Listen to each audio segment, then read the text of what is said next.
Hi అండి, నమస్తే. మీరు ఎప్పుడైనా మ్యాజిక్ చేశారా? ఈ మ్యాగీ మసాలా మ్యాజిక్ తోటి నేనైతే ఇవాళ కర్రీ మ్యాజిక్ చేసేసానండి. చాలా అంటే చాలా బాగుంది. సో మీరు కూడా ఒకసారి చూసేయండి, మరి చూసి మీరు కూడా ట్రై చేసేయండి. ఇటువంటి మ్యాజిక్ చేసినప్పుడేనండి పిల్లలు బాగా ఇష్టంగా తింటారు కదా, అందుకే ప్రోటీన్ కర్రీ చేద్దాము. అందుకే ఇందులో మ్యాగీ మసాలా మ్యాజిక్ ఉంది కదా, ఇది వేసి మనం మంచి టేస్టీ కర్రీ అయితే ప్రిపేర్ చేసేద్దాము. ముందుగా పూల్ మకాన్ అయితే డ్రై రోస్ట్ చేసుకోవాలి. వీటిని తామర గింజల్లో వచ్చిన పేరాలు అంటారనమాట అండి. హెల్త్కి చాలా మంచిది. ఇందులో అయితే ఫైబర్, ప్రోటీన్, ఇంకా చాలా హెల్తీ బెనిఫిట్స్ ఉన్నాయండి. చాలా మంచిది హెల్త్కి. పిల్లలకి పెద్దవాళ్ళకి కూడా చాలా ఇష్టంగా తింటారండి. ఇది ప్రోటీన్ కావాలనుకునేవారు ముఖ్యంగా అయితే ఈ కంపల్సరీ కర్రీ అయితే చేసుకుని తినండి. సూపర్ అంటే సూపర్ ఉంటుంది. ఇలా డ్రై రోస్ట్ చేసేసి పక్కన పెట్టుకోవాలి. ఇప్పుడు స్టవ్ మీద కడాయిలో ఒక 2 స్పూన్లు అయితే ఆయిల్ వేస్తున్నాను. ఆయిల్ వేసి ఇందులోకి కొంచెం జీలకర్ర, లైట్గా జీలకర్ర, అలాగే కొద్దిగా ఆవాలు వేసి ఫ్రై చేసేసాను. ఫ్రై చేసేసి ఇందులోకి క్యాప్సికమ్ వేస్తున్నాను. ఇందులో వేసిన ప్రతిదీ కూడా మంచి టేస్టీ అండ్ హెల్దీ కూడానండి. క్యాప్సికమ్ కొంచెం పచ్చివాసన పోయే వరకు ఫ్రై చేసుకోవాలి. చూసారు కదా, ఇలా కొంచెం ఫ్రై అయిపోతాయి. ఫ్రై అయిన తర్వాత ఇందులోకి 1 టీ స్పూన్ అల్లం వెల్లుల్లి పేస్ట్ వేసేసి అది కూడా కొంచెం ఫ్రై చేసేసుకోండి. పచ్చివాసన పోయే వరకు ఫ్రై చేసేసి ఇలా కొంచెం బాగా ఫ్రై అయిపోయిన తర్వాత ఇందులోకి ఆనియన్స్ ముక్కలు వేసేస్తున్నాను. అలాగే 1 లేక 2 పచ్చిమిర్చి వేసుకున్నాను. 1 ఉల్లిపాయ వేసానండి, ఎక్కువేం కాదు. ఇదంతా కూడా ఫ్రై అవ్వాలి. 1 బై 1 వేసుకుంటూ అందులో ఉన్న పచ్చివాసన పోయే వరకు ఇలా ఫ్రై చేసుకుంటూ ఉండడమేనండి ఈ కూర. శుభ్రంగా ఇలా ఫ్రై అయిపోయింది చూసారు కదా. ఇప్పుడు ఇందులోకి పన్నీర్ వేద్దాము. నేను ఇంట్లో తయారు చేసిన పన్నీర్ అనమాట అండి. ఇది పన్నీర్ చిన్న చిన్న ముక్కలుగా కట్ చేసి వేస్తున్నాను. సగం ముక్కలు వేసాను, సగం తురుము వేసుకుంటాను అనమాట. పక్కన పెట్టుకున్నాను. ముందైతే పన్నీర్ కొంచెం ఫ్రై చేసుకోవాలి. ఇలా ఫ్రై చేసుకోవడం వల్ల టేస్ట్ అనేది చాలా బాగుంటుంది అనమాట అండి. పన్నీర్ ప్రోటీన్ కదా, చాలా మంచిది. అలాగే 1 టమాటో అయితే అది కూడా వేసేస్తున్నాను ఇందులోకి చాప్ చేసుకుని. అన్నీ ఒకసారి వేయకుండా 1 బై 1 కొద్దిగా అలా పచ్చివాసన పోయే వరకు వేయించుకుంటూ స్టవ్ కొంచెం లో ఫ్లేమ్లో, మీడియం ఫ్లేమ్లో పెట్టుకుని ఫ్రై చేసుకుంటూ ఉండాలి. కొద్దిసేపు మూత అయితే పెట్టేశాను.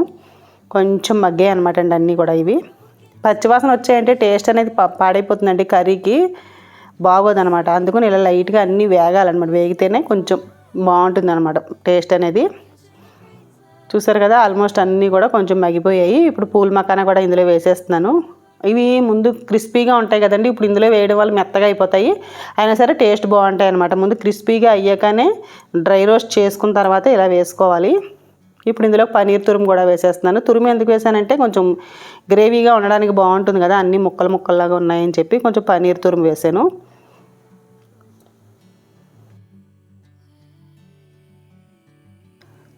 ఇప్పుడు కొంచెం ధనియాల పొడి వేద్దాము. 1/4 టీ స్పూన్ ధనియాల పొడి, కొంచెం పసుపు, అలాగే 1/4 టీ స్పూన్ కారం వేస్తున్నాను. సరిపడినంత సాల్ట్ కూడా వేసేసాను. ఇవన్నీ ఒకసారి ఫ్రై చేసేసుకుని ఆల్మోస్ట్ అన్నీ ఫ్రై అయిపోయాయి కదా. ఇప్పుడు మెయిన్ ఇంగ్రీడియంట్స్ అనమాట, మ్యాగీ మసాలా ఉంటుంది, అది వేస్తున్నాను. నేనైతే ఫుల్గా వేయలేదు, ఒక 1/2 టీ స్పూన్ వరకు వేసుకున్నానండి. లైట్గా ఫ్లేవర్ ఉంటే చాలని చెప్పి నేను కొద్దిగానే వేసాను. మీకు ఇష్టమైతే మొత్తం ప్యాకెట్ కూడా వేసేసుకోవచ్చు. పిల్లలు అయితే బాగా ఇష్టపడతారు కదా, అందుకని పిల్లలకైతే కొంచెం ఎక్కువ మోతాదులో వేయచ్చు. ఇలా మసాలా వేసాను కదా, మరి మంచి ఫ్లేవర్ అండి, ఇది చాలా బాగుంది. అలా వేసేసి ఒకసారి ఇలా ఫ్రై చేసిన తర్వాత 1 కప్పు వరకు పాలు పోస్తున్నాను. కాచిన పాలైనా పర్వాలేదండి, పచ్చి పాలైనా పర్వాలేదు, ఆల్రెడీ అలాగా మరుగుతాయి కాబట్టి. కొంచెం కొత్తిమీర కూడా వేసేసి ఇలా పాలన్నీ ఇందులో మరిగిపోయేలాగా కొద్దిసేపు అలా పెట్టాలన్నమాట. మూత పెట్టేద్దాము. ఇలా ఉడికేటప్పుడే ఇందులో చిన్న బటర్ అయితే వేస్తున్నానండి. మీకు ఇష్టమైతే కొంచెం బటర్ కూడా వేసుకోండి, చాలా బాగుంటుంది టేస్ట్ అనేది. బటర్ కూడా బాగా మెంట్ అయిపోయింది. ఇప్పుడైతే మంచి ఫ్లేవర్ అనేది వచ్చేస్తుందండి, కూరకి మంచి అరోమా వస్తుంది. అన్నీ కూడా లైట్గా వేసాం మనం మసాలాలు, అవి కూడా అంటే గరం మసాలా వేయలేదు. ఇంకా నేను నూడిల్స్ మసాలా వేసాం కదా, అదే బాగుంటుంది. కారం అది వేసుకున్నాం కదా. ఫైనల్గా నేను ఇప్పుడు ఇందులో ఇంకొక స్పెషల్ ప్రోటీన్ పొడి వేస్తున్నాను అన్నట్టు, అదేనండి పల్లీలు, అవిసె గింజలు, నువ్వులతోటి నేను మొన్న ఒక రెసిపీ చూపించాను కదా, పౌడర్ చేశాను కారపొడి. ఆ కారపొడి ఇందులో వేస్తున్నానండి. ఇలాంటి కూరల్లో ఫైన్ వేసుకుంటే అది చాలా బాగుంటుంది. ఇందులో అయితే వేస్తున్నాను అనమాట. ఇప్పుడు గ్రేవీగా తయారవుతుంది, టేస్ట్ కూడా సూపర్ ఉంటుంది అనమాట. అంతేనండి, రెడీ అయిపోయింది. ఇంకొంచెం సేపు అలా ఒక 2-3 నిమిషాల పాటు లైట్గా మగ్గించుకుంటే ఇలా కొంచెం పలచగా ఉంటేనే బాగుంటుంది కూర అనేది, సరిపోతుంది అనమాట.